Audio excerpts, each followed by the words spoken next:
DJ विकास मटियार कला सीतामढ़ी। सब कोई चले लई घाट पजान गे, सब कोई चले लई घाट पजान गे, कटक दरसा तू आटा सनाई छी।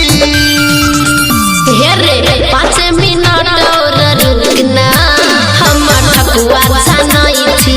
5 मिनट और रुकना हम ठकुआ छनाई छी। सिंगिंग बाय मटियार यादव सीतामढ़ी। अनिल यादव। अभी आप सुन रहे हैं युवा स्टार म्यूजिक की शानदार प्रस्तुति।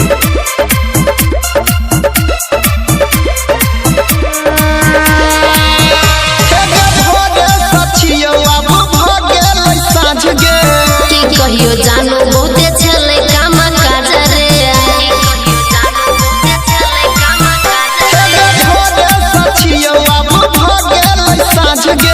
की कहियो जानो बहुते छले काम काज रे।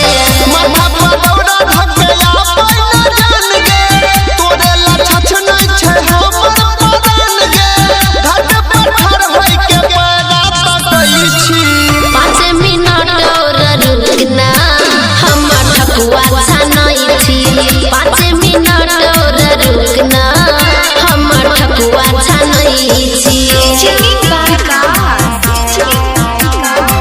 अनिल यादव। अनिल यादव मटियार कला सीतामढ़ी।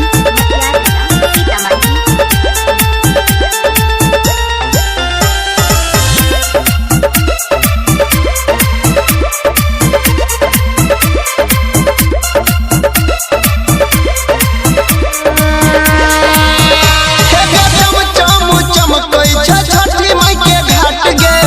आबै छियो जान जल्दी फोन काट रे।